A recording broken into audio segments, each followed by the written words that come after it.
bench. He's played the 1, he's played the 2. He's the consummate team player, and if anyone is deserving of a great game, it's him. We talked about this bench. You know, Alex there for a little while. Now Keon is certainly coming along, and really the whole bench as a whole. Just talk about the depth that you have and the advantage it is.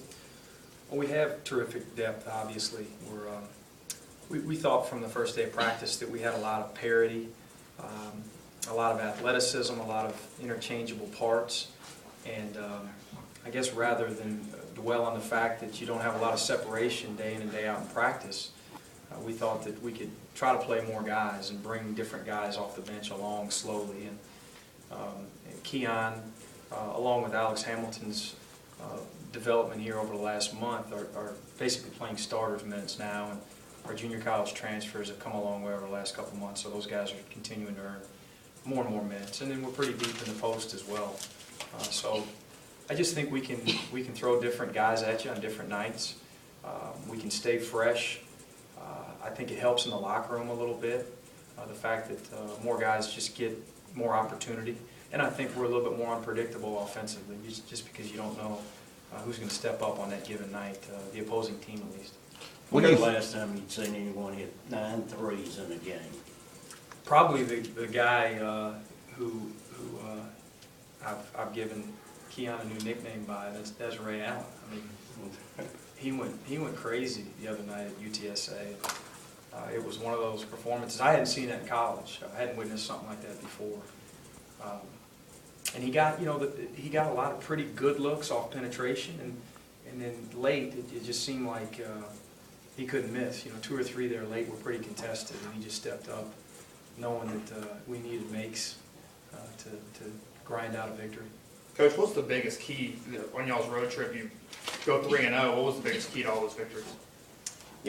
Offensively, we continue to be somewhat erratic and unpredictable, and it was different guys on different nights for the most part. But we continue to get production from our bench. So I guess that's the one constant. And really our pressure, our ability to turn you over continues to be a factor and a positive key for us on most nights. Coach, do you see Keon becoming the 6th man, and how do you see his role developing throughout the season? Yeah, for us, again, he's playing starters minutes, and Keon, whether it's last year or this year, we've considered to be a starter, really. And as long as I'm the head coach here, starting positions they're not going to be promised, and they're going to be earned, and they're going to fluctuate. We played 19 different starting lineups last year.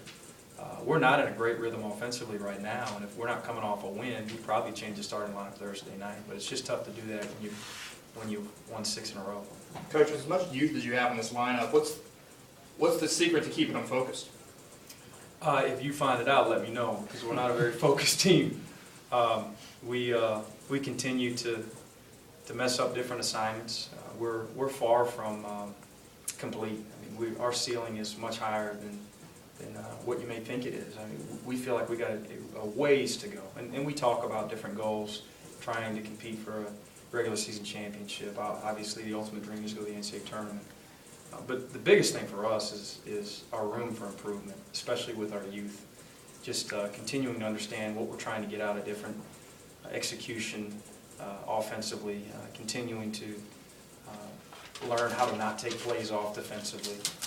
And then I guess in our kids' defense, when you play a bunch of guys, it's probably takes a little bit longer to gel and to max out.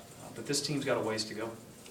What did you guys gain from a chemistry standpoint from just playing and winning games on the road like you did?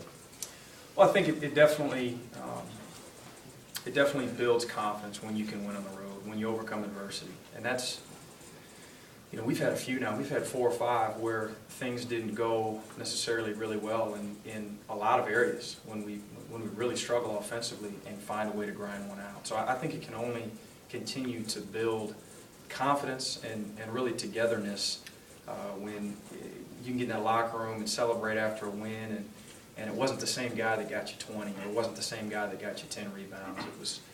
It happened to be a different guy that night that's been paying his dues and got opportunity and stepped up. Coach, Thursday you've got a team coming in that's really could be undefeated as well. That's right. If the ball bounces differently for them. Mhm. Just talk about Idaho. What kind of challenges they issued you guys?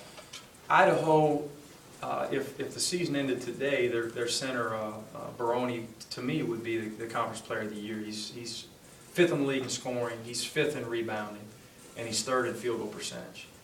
And then at the 4, they're very, very good as well. Probably as good of an offensive 4-5 as there is in our league. They have veteran guards. They have a terrific shooter. They have a staff that's won a lot of games. So they're very, very structured. They're tough-nosed. They're physical. They're a very good team, and they're a team that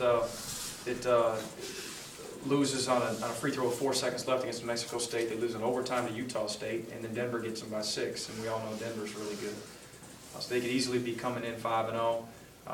The biggest factors for us at this point are us, really our mentality, understanding that we haven't accomplished, we hadn't come close to accomplishing the things that we've set out to accomplish.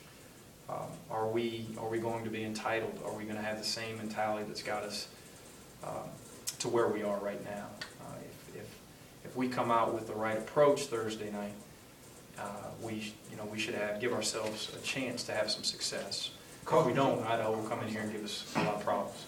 Coach, I'm sorry. Could you talk about how you plan on stopping Cal Brown? He is scoring over 15.5 a game and averaging 8 rebounds, and he shooting well over 50%. What do you think as a team y'all can do to defend that? Well, it's got to be a collective effort. We do a lot of switching. We've talked about our athleticism and our interchangeable parts, and that allows us to switch a bunch. So, it starts in the front court with Mike Kaiser and Isaiah Massey, J.L. Lewis. Those guys have to step up. They'll probably be on him as much as anyone, but our guards will be on him at times as well. So collectively, we'll have to know when to dig onto the post, probably throw some doubles at him. We have to just be aware of him, be physical with him, keep the body on for 40 minutes. Coach, can you talk about the season that CJ's had? Yeah, Cordarius had really got off to a fast start.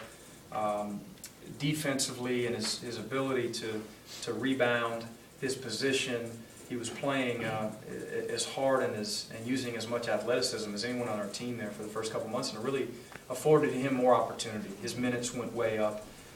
He went into a little bit of a scoring drought there recently, but he's coming off a really good weekend where he's getting it back a little bit. And CJ's, he's as a junior, he understands now that the things that he can control, he's gotten better at. His effort, his intensity. He's come a long way with how hard he plays. He's learned to really use his athleticism. He's a 6'5", 225-pound, big, strong kid who on top of that can shoot the ball. But he needs to make sure he stays on the court to allow himself to shoot the ball. Right.